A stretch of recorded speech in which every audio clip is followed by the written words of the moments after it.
You bought something you didn't need yesterday. You knew it the moment your finger hit the purchase button.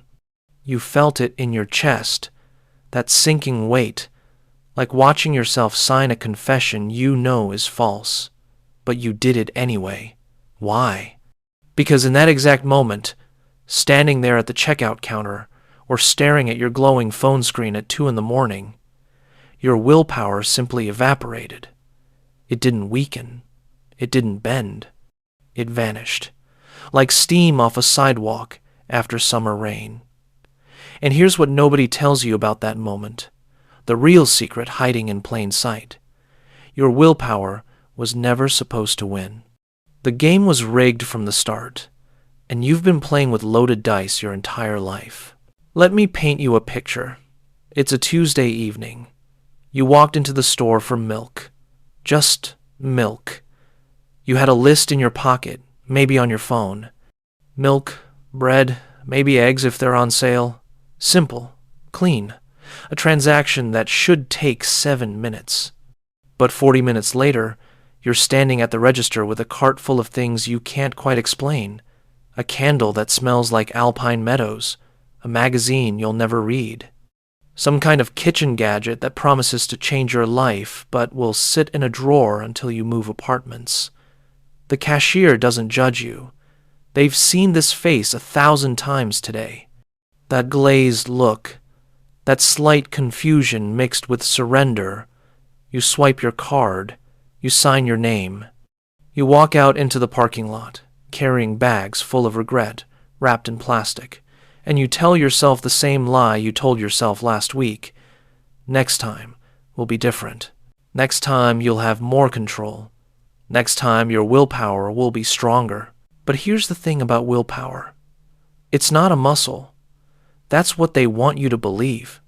That's the story sold by self-help books and productivity gurus and all those smiling faces on social media who claim they've cracked the code to discipline. They tell you to practice, to train your resistance like you're preparing for a marathon. But they're wrong. Or worse, they're lying. Because willpower isn't something you build. It's something that gets systematically destroyed every single day by an invisible architecture designed specifically for that purpose. You are not weak. You are not undisciplined. You are not lacking in character or moral fiber. You are simply human, and you are living inside a machine built to make you break. The checkout counter is not a test of your strength. It's an execution chamber. And the only question that matters is, who built it, and why does it work so perfectly every single time? Let's go back. Way back. Before the shopping malls and the infinite scroll and the one-click checkout. Back to a time when buying something required actual effort, actual time, actual thought. Picture America in the 1890s. You want a pair of boots. You walk to the general store. The shopkeeper knows your name, knows your father, probably knows how much money you have in your pocket before you even walk through the door. He brings out 2, maybe 3 options. You examine them. You think about it. Maybe you come back tomorrow. Maybe you wait until next month when the harvest money comes in. The transaction is slow, deliberate, almost ceremonial. There's friction in the system. Friction means time. Time means thought. Thought means choice. Real choice, not the illusion of it. But friction is the enemy of profit. This is the central truth, the foundational principle of everything that came after. In 1929, when the stock market collapsed and the world economy fell off a cliff, something important crystallized in the minds of American industrialists. They had built factories that could produce more goods than ever before in human history. Assembly lines that could spit out toasters and radios and automobiles at a pace that would have seemed like black magic to their grandfathers. But production means nothing if people don't buy. And after the crash, people stopped buying. Not because they didn't want things, but because they were terrified. Terrified of losing their jobs. Terrified of hunger. Terrified of the future. So they saved. They held on to every penny like it might be their last. and the economy froze solid. The solution, according to the new breed of economists and business theorists emerging in the 1930s, was not to produce less. It was to make people buy more. They needed to transform the American consumer from a careful, thoughtful purchaser into something else entirely, something more pliable, more impulsive, more vulnerable to suggestion. This wasn't some conspiracy cooked up in a smoke-filled room. It was an evolution, a natural response to economic pressure, but the effect was the same. Entire industries emerged dedicated to a single purpose, breaking down the barriers between desire and purchase, making the gap between I want and I have as narrow as possible, removing friction. Enter Edward Bernays, nephew of Sigmund Freud, father of public relations, the man who understood before almost anyone else that you don't sell products by appealing to logic. You sell them by appealing to something deeper, darker, more primal. In 1929, right before the crash, Bernays orchestrated a publicity stunt that would become legendary in advertising circles. He convinced a group of young women to march in the New York City Easter Parade, smoking cigarettes, which he branded as torches of freedom. Women smoking in public was scandalous at the time, almost taboo. But Bernays reframed it as an act of liberation, of feminist rebellion. He didn't sell cigarettes. He sold identity. He sold emotional transformation. And it worked. Sales of cigarettes to women exploded. Bernays had discovered something crucial. People don't buy things because they need them. They buy things because of how those things make them feel about themselves. This was the breakthrough. This was the crack in the dam. Throughout the 1930s and 40s, even as the Depression dragged on, and then as World War II consumed the world, this philosophy spread through American business like a virus. By the time the war ended and the soldiers came home, the infrastructure was in place for something unprecedented. The American consumer economy of the 1950s wasn't built on necessity. It was built on engineered desire. Advertising exploded. Radio commercials. Magazine spreads, and then the big one, television. Suddenly, corporations could beam messages directly into your living room, your most private space, every single night. They could show you images of the life you were supposed to want, the house in the suburbs, the new car in the driveway, the gleaming kitchen appliances, the perfect family gathered around the dinner table. And underneath every image was the same message, repeated in 1,000 different ways. You are incomplete. You are inadequate. But buy this, and you can be whole. Victor Lebo, a retail analyst, wrote something in 1955 that should be carved into stone somewhere as a monument to where we are now. He said, "Our enormously productive economy demands that we make consumption our way of life, that we convert the buying and use of goods into rituals, that we seek our spiritual satisfaction and our ego satisfaction in consumption. We need things consumed, burned up, worn out, replaced, and discarded at an ever-increasing rate." Read that again. Make consumption our way of life. Convert buying into rituals. Seek spiritual satisfaction in consumption. This wasn't a warning. This was a blueprint. This was the plan, stated plainly, and we've been living inside it ever since. But here's what makes it truly insidious. The system doesn't work by forcing you. It works by making you think you're choosing freely. Every purchase feels like a decision you made, a desire that originated from somewhere inside you. And that's the trick. That's the trap. The desires are real. The dopamine hit when you see something shiny and new. That's real brain chemistry. But where did the desire come from? Who planted it there? You've been marinating in commercial messages since before you could read. Thousands of ads every single day. On billboards, on buses, on your phone, in your apps, before videos, during videos, embedded in the videos themselves when your favorite creator casually mentions a product. You think you developed your taste independently, but your taste was cultivated like a crop. You are the farm, and your attention is the harvest. Now, let's talk about the checkout counter itself, the final frontier. Because even with all this conditioning, all this psychological groundwork, people could still stop themselves.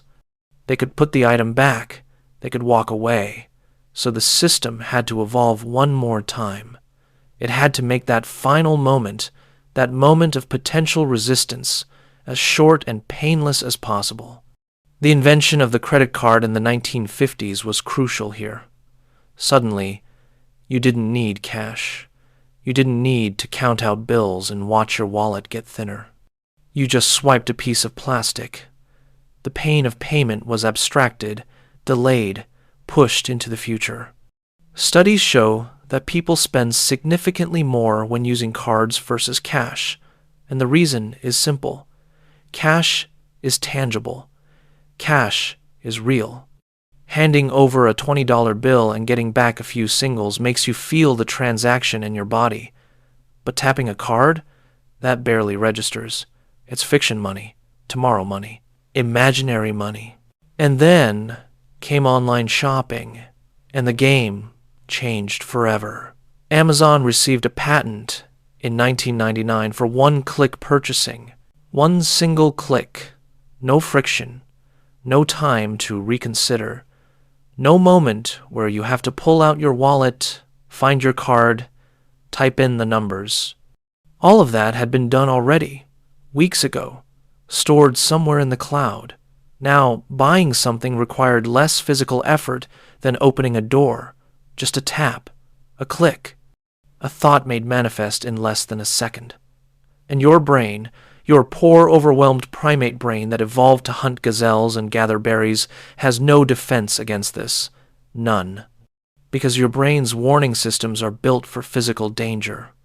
The rustle in the grass, the shadow overhead, the stranger with a knife. But a button on a screen that will make you poorer and sadder? That doesn't register as a threat. That registers as convenience. The nucleus accumbens, a small cluster of neurons deep in your brain, lights up when you anticipate a reward. This is the same structure that fires when addicts see drug paraphernalia, when gamblers hear the sounds of a casino, when you smell your favorite food cooking. It's the anticipation circuit, and modern retail has learned to hack it with surgical precision. The limited time offer, the countdown clock, the only 3 left in stock warning, the flash sale, the early bird special. All of these create artificial urgency, artificial scarcity, and your nucleus accumbens screams at you, get it now or lose it forever. This is the dopamine hit everyone talks about, but they miss the crucial detail. The hit doesn't come from owning the thing. It comes from the moment before you buy it. The moment of anticipation, the possibility. That's what you're addicted to. That's what you're chasing. And the cruel joke is that the moment you complete the purchase, the moment the dopamine floods your system, it begins to fade immediately. Within minutes, sometimes seconds, buyer's remorse sets in. That sinking feeling, that quiet voice asking what you've done. But by then it's too late. The transaction is complete. The trap has sprung. Your prefrontal cortex is supposed to save you here. That's the part of your brain right behind your forehead, the executive function center. The part that plans, that thinks about consequences, that says, wait, maybe this is a bad idea. But here's the problem. Your prefrontal cortex is slow, and it gets tired. Decision fatigue is real. Every choice you make throughout the day depletes your mental resources. What to wear, what to eat, which route to take to work, which email to answer first. 1,000 micro-decisions, each one draining your battery a little more. By the time you're standing at the checkout counter at 8 p.m. after a long day, or scrolling through your phone at midnight when you should be sleeping, your prefrontal cortex is running on fumes. It's exhausted. It can barely keep your eyes open. let alone fight off the sophisticated psychological warfare being waged against it. So it surrenders, it goes quiet, and the impulse wins. Retailers know this. They've known it for decades. That's why grocery stores put candy and magazines at the checkout lane. You've been shopping for 30 minutes. You've made 100 small decisions about which brand of pasta, which type of milk, whether to buy the name brand or save $2 on the generic. You're tired. Your prefrontal cortex is weak. And right there, at the final moment, they hit you with one last temptation. Something small, something cheap, something that won't matter in the grand scheme of things, right? Just a chocolate bar. Just a glossy magazine, just $5, and you break, not because you're weak, but because you're human, and you're exhausted, and the system knows exactly when you're most vulnerable. Online, it's even worse. The algorithms track everything. They know when you shop. They know what time of day you're most likely to buy. They know what you looked at last week, what you almost purchased but didn't, and they bring it back. They haunt you with it. Retargeting ads follow you across the internet like ghosts. You looked at a pair of shoes once, and now those shoes appear on every website you visit for the next 2 weeks. This isn't coincidence. This is psychological warfare. They're trying to wear you down, to make the idea of owning those shoes feel inevitable, natural, destined, and eventually, many people crack. Not because they decided they really needed the shoes, but because they got tired of seeing them. They bought them to make the ads stop. Think about that. People are making purchasing decisions to escape advertising. The hunter has become so aggressive that the prey surrenders just to find peace. There's a term in the industry, the path to purchase. It sounds innocuous, almost helpful. But what it really means is, we have mapped the psychological journey from awareness to transaction, and we have optimized every single step to maximize the likelihood that you will buy. They study you, they test you, they run experiments on millions of people simultaneously to figure out which shade of blue on a buy button generates more clicks, which words in a product description trigger more purchases, whether showing 4 product images or 6 results in higher conversion rates. This is science. Cold, hard, ruthless science applied to the problem of separating you from your money as efficiently as possible. And you are not a customer in this equation. You are a data point. You are a conversion rate. You are a metric to be optimized. The modern shopping app on your phone knows more about your psychology than your closest friends do. It knows when you're sad, because sad people shop more, and it can detect the patterns in your browsing behavior. It knows when you've been drinking, because intoxicated people have less impulse control and shop later at night with less deliberation. It knows when you're bored, when you're lonely, when you're avoiding something else you should be doing, and it serves you content accordingly. The feed is personalized. The recommendations are tailored. The timing is calculated. Nothing is random. Nothing is accidental. Every element has been tested and refined through millions of interactions to achieve one goal: make you buy. And here's the darkest part, the part that should make you angry if you're paying attention. This system doesn't make you happy. Buying things doesn't make you happy. This isn't philosophy or opinion. This is proven, measurable, replicable science. The hedonic treadmill is real. You buy something. You get a brief spike of pleasure. Then you adapt. The new thing becomes normal. The pleasure fades, and you need another hit, another purchase, another dopamine bump. But the baseline never rises. You don't become a happier person. You just become a person with more stuff and less money. Studies on life satisfaction show that beyond the point of basic material comfort, beyond having enough for food and shelter and security, additional consumption does almost nothing for well-being. In fact, in many cases, it makes things worse. The stress of debt, the clutter of possessions, the nagging sense that you're trapped on a wheel you can't get off. But the system doesn't care about your happiness. The system cares about growth, quarterly earnings, shareholder value. Your well-being is not part of the equation. It never was. So what do? How do you escape a trap that's invisible, that's woven into the fabric of daily life, that you've been conditioned to accept since childhood? The answer is not willpower. We've established that willpower is a myth, or at least that it's insufficient against these forces. The answer is friction. You need to rebuild the barriers that capitalism spent a century tearing down. You need to make buying harder for yourself, deliberately, systematically, ruthlessly. Delete the shopping apps from your phone, all of them.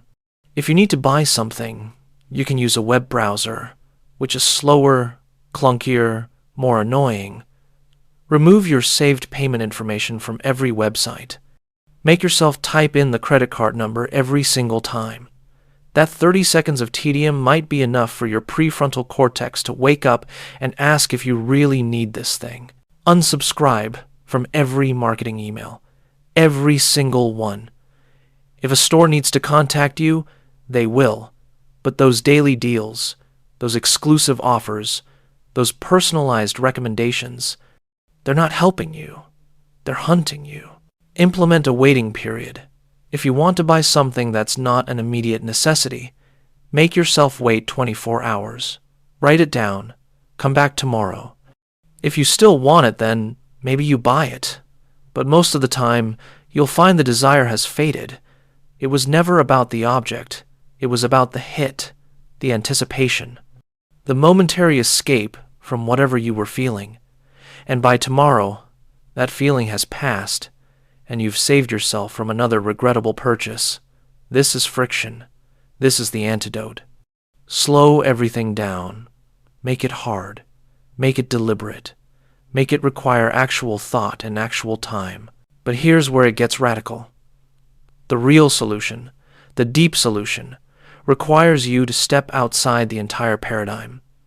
You need to stop defining yourself through consumption. This is what the system fears most. Not that you'll buy less, that you'll stop wanting, that you'll find identity and meaning and satisfaction in things that can't be sold, relationships, skills, experiences that don't require products, hobbies that involve making things instead of buying things. This is revolutionary in the truest sense. Because if enough people did this, if enough people woke up from the consumer trance, the entire economic structure would have to change.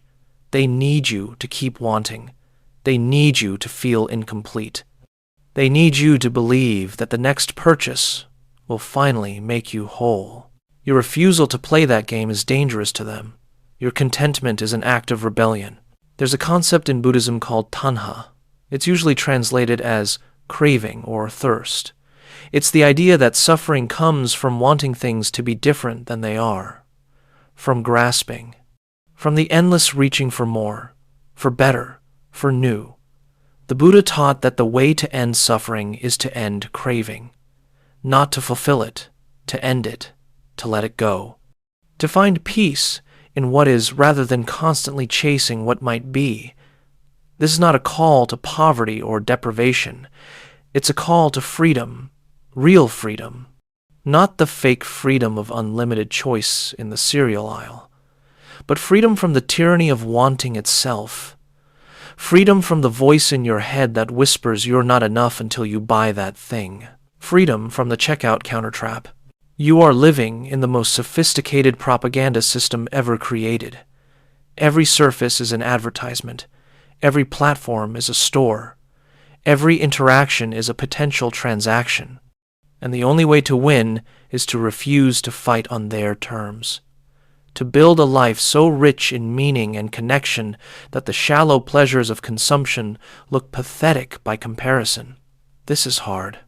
This is harder than anything they sell in a store, because it requires you to swim against the current of your entire culture, to be weird, to be that person who doesn't have the latest thing, who doesn't care about the trends, who opts out, Your friends might not understand. Your family might worry. Strangers might judge. But you'll be free.